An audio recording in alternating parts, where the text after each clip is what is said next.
So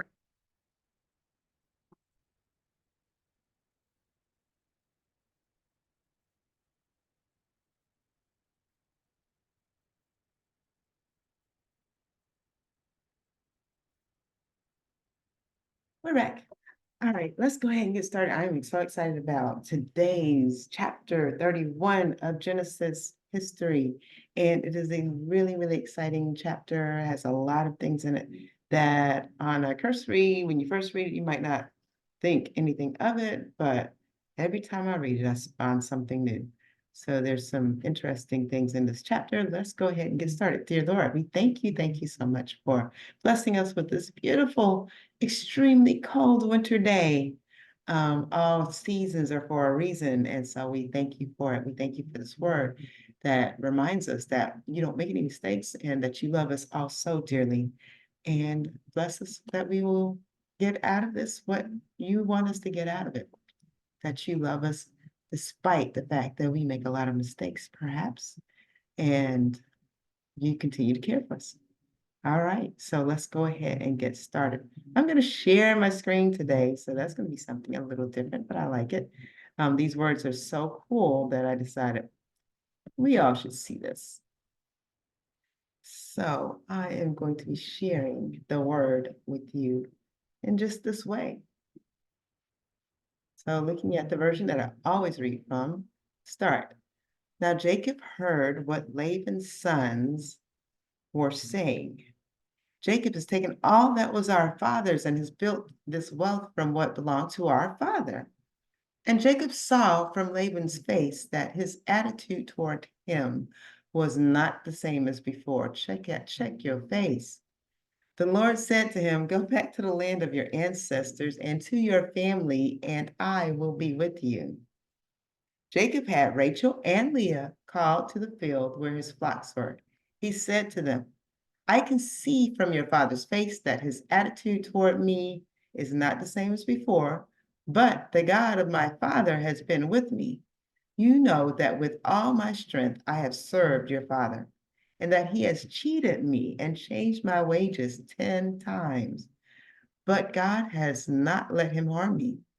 If he said, the spotted sheep will be your wages, then all the sheep were born spotted. If he said, the streaked sheep will be your wages, then all the sheep were born streaked. God has taken away your father's herds and given them to me. When the flocks were breeding, I saw in a dream that the streaked, spotted, and speckled males were mating with the females. In that dream, the angel of God said to me, Jacob. And I said, here I am. And he said, look up and see.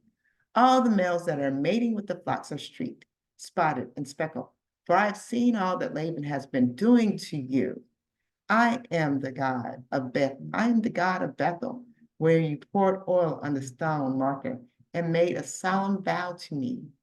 Get up, leave this land, and return to your native land. Then Rachel and Leah answered him, do we have any portion of our inheritance in our father's family? Are we not regarded by him as outsiders? For he has sold us and has certainly spent our purchase price. In fact, all the wealth that God has taken away from our father belongs to us and to our children. So do whatever God has said to you. So Jacob got up and put his children and wives on the camels. He took all of the livestock and possessions he had acquired in Paddan Aram, and he drove his herds to go to the land of Canaan to his father Isaac. When Laban had gone to shear his sheep, Rachel stole her father's household idols. Rachel's a thief, y'all. And Jacob deceived Laban the Aramean, not telling him that he was fleeing. He fled with all his possessions, crossed the Euphrates, and headed for the hill country of Gilead. Boy, all right. On the third day, Laban was told that Jacob had fled, so he took his relatives with him, pursued Jacob for 7 days, and overtook him in the hill country of Gilead. But God came to Laban, the Aramean, in a dream at night. Watch yourself, God warned him. Don't say anything to Jacob, either good or bad. When Laban overtook Jacob, Jacob had pitched his tent in the hill country, and Laban and his relatives also pitched their tents in the hill country of Gilead. Laban said to Jacob, "What have you done? You have deceived me and taken my daughters away like prisoners of war. Why did you secretly flee from me, deceive me, and not tell me I would have sent you away with joy and singing, with tambourines and lyres? But you didn't even let me kiss my grandchildren and my daughters. You have acted foolishly. I could do you great harm. But last night the God of your father said to me, watch yourself. Don't do anything, say anything to Jacob, either good or bad. Now you have gone off because you long for your father's family. But why have you stolen my gods?" Jacob answered, "I was afraid, for I thought you would take your daughters from me by force. If you find your gods with anyone in here, he will not live. Before our relatives point out anything that is yours and take it." Jacob did not know that Rachel had stolen the idols.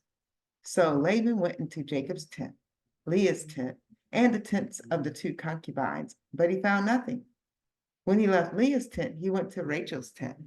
Now Rachel had taken Laban's household idols, put them in the saddlebag of the camel, and sat on them. Laban searched the whole tent and found nothing. She said to her father, "Don't be angry, my lord, that I cannot stand up in your presence. I am having my period." So Laban searched, but could not find the household idols. Jacob's covenant with Laban. Then Jacob became incensed and brought charges against Laban. "What is my crime?" he said to Laban. "What is my sin that you have pursued me? You have searched all my possessions. Have you found anything of yours? Put it here before my relatives and yours, and let them decide between the two of us. I've been with you these 20 years. Your ewes and your female goats have not miscarried, and I have not eaten the rams of your flock. I did not bring you any of the flock torn by wild beasts. I myself bore the loss. You demanded payment from me for what was stolen by day or by night. There I was. The heat consumed me by day, and the frost by night, and sleep fled from my eyes. For 20 years in your household I served you, 14 years for your two daughters, and 6 years for your flocks. And you have changed my wages 10 times. If the God of my father, the God of Abraham, the fear of Isaac, have not been with me, certainly you have sent me off empty-handed. But God has seen my affliction and my hard work, and he issued his verdict last night." Then answered Jacob, "The daughters are my daughters, the children my children, and the flocks my flocks. Everything you see is mine. But what can I do today for these daughters of mine or for the children you have borne? Come, let's make a covenant, you and I. Let it be a witness between the two of us." So Jacob picked out a stone and set it up as a marker. Then Jacob said to his relatives, "Gather stones," and they took stones and made a mound, then ate there by the mound. Laban named the mound Jagar Sahadutha, but Jacob named it Galeed. Then Laban said, "The mound is a witness between you and me today." Therefore, the place was called Galeed, and also Mitzvah. For he said, "May the Lord watch between you and me when we are out of each other's sight. If you mistreat my daughters or take other wives, though no one is with us, understand that God will be a witness between you and me." Laban also said to Jacob, "Look at this mound and the marker I have set up between you and me. This mound is a witness, and the marker is a witness that I will not pass beyond this mound to you, and you will not pass beyond this mound and this marker to do me harm." Then the God of Abraham and the gods of Nahor, the gods of their father, will judge between us. And Jacob swore by the fear of his father Isaac, Then Jacob offered a sacrifice on the mountain and invited his relatives to eat a meal. So they ate a meal and spent the night on the mountain. Laban got up early in the morning, kissed his grandchildren and daughters, and blessed them. Then Laban returned home. So, wow, there you have it. The Bonnie and Clyde of Jacob and his wife. And you have read number 31, chapter 31. It's a lot in there, especially that benediction, which actually, as you see, was a commitment between the two of them, noting that if they did cross each other, then God sees it. God sees all. He sees me and you, and he loves me and you too. So God willing, the creek doesn't rise next week. I'll see you for chapter number 32.